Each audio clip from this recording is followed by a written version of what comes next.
Bonjour et bienvenue dans ce tutoriel. Je m'appelle Amel Labraga et je suis ingénieure en sécurité industrielle chez France Chimie.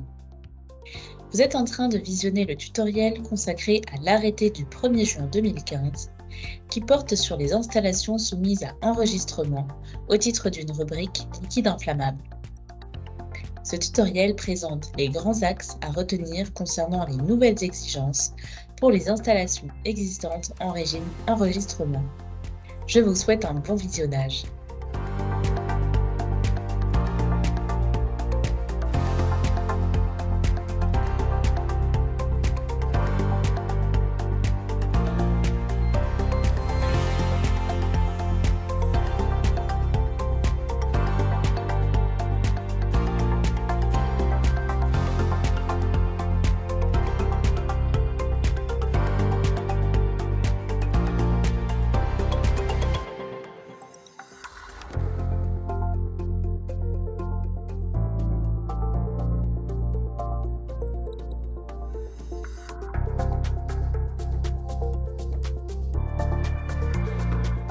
L'arrêté du 1er juin 2015 comporte plusieurs termes techniques qu'il est nécessaire de comprendre afin d'assimiler les actions à mettre en place. De plus, il est important de connaître le champ d'application de l'arrêté afin de comprendre quelles sont les substances qui sont concernées.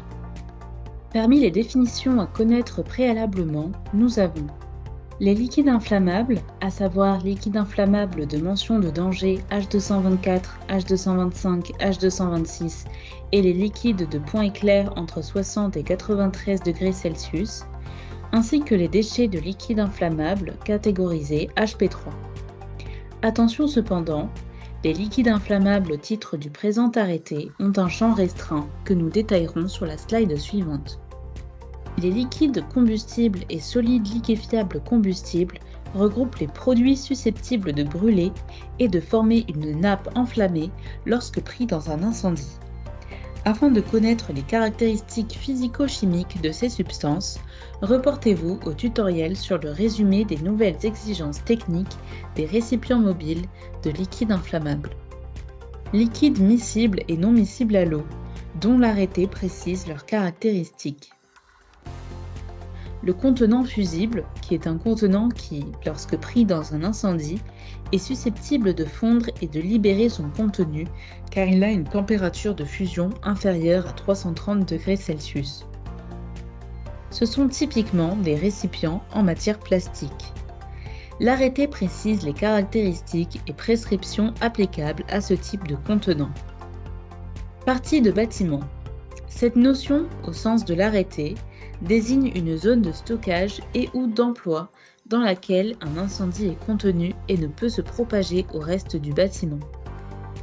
Une cellule, au sens de l'arrêté, désigne une partie d'un stockage couvert compartimenté, séparée des autres parties par un dispositif REI 120 et destiné au stockage. En l'absence d'un dispositif REI 120, un stockage couvert non compartimenté forme une cellule unique. Les stockages. Plusieurs configurations de stockage sont traitées par l'arrêté que nous détaillerons dans la suite de ce tutoriel afin que vous puissiez identifier les prescriptions applicables à votre installation. Détaillons le champ d'application de l'arrêté du 1er juin 2015 qui concerne les installations soumises à enregistrement au titre d'une rubrique liquide inflammable. Mais qu'est-ce qu'un liquide inflammable au titre de l'arrêté du 1er juin 2015 ? Au titre de l'arrêté, un liquide inflammable est un liquide relevant de l'une au moins des rubriques 4331 ou 4734. Notons que contrairement au périmètre d'autorisation qui est à réaliser à l'échelle globale du site, seuls les liquides relevant de l'arrêté sont à prendre en compte pour l'application des prescriptions. Nous nommerons par la suite ces liquides inflammables concernés liquide inflammable ou liquide inflammable enregistré. Quelles sont les rubriques visées par l'arrêté du 1er juin 2015 ? Un liquide inflammable enregistré relève d'une ou plusieurs rubriques ICPE suivantes.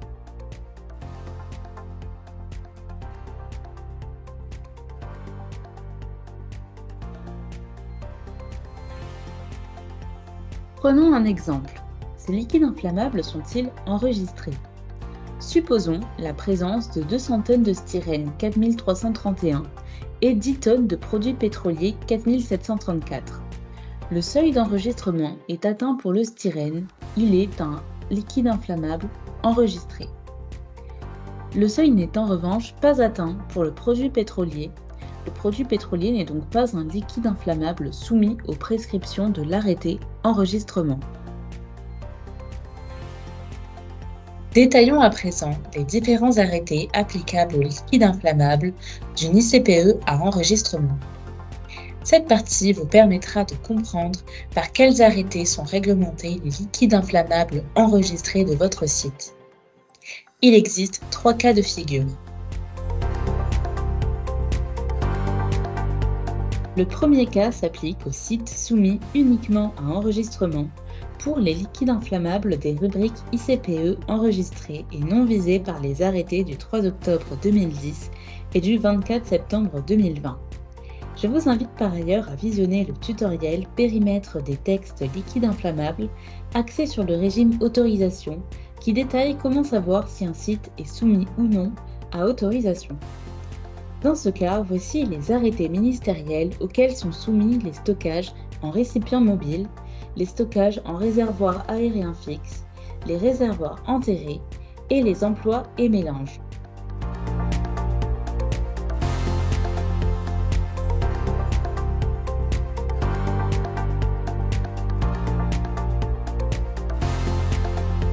Le deuxième cas concerne les sites soumis à l'arrêté ministériel du 24 septembre 2020 où les stockages en récipients mobiles de tous les liquides inflammables, dont les liquides inflammables enregistrés, sont gérés par cet arrêté. Voici les arrêtés ministériels auxquels sont soumis les stockages en réservoirs fixes, les réservoirs enterrés et les emplois et mélanges.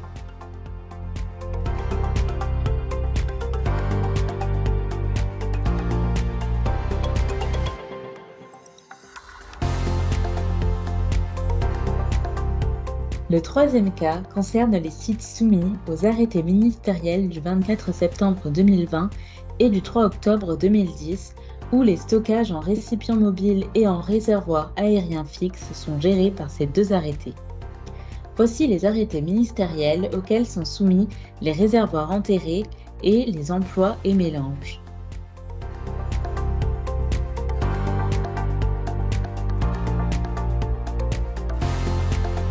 Vous savez maintenant quels sont les différents arrêtés applicables aux liquides inflammables d'une ICPE enregistrée.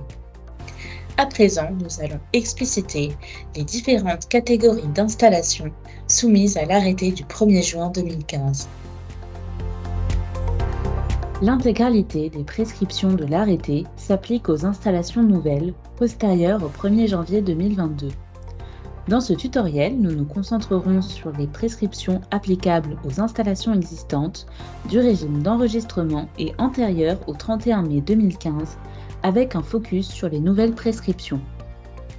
S'agissant des installations existantes, l'arrêté du 1er juin 2015 a introduit le principe de maintien à l'identique des dispositions auxquelles ces différentes catégories d'installations étaient précédemment soumises, notamment par le renvoi aux arrêtés correspondants.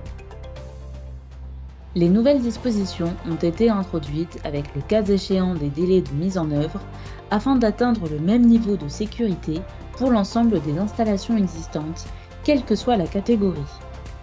Pour plus de précision, vous pouvez vous reporter à l'illustration 2 du guide DGPR sur les liquides inflammables partie E.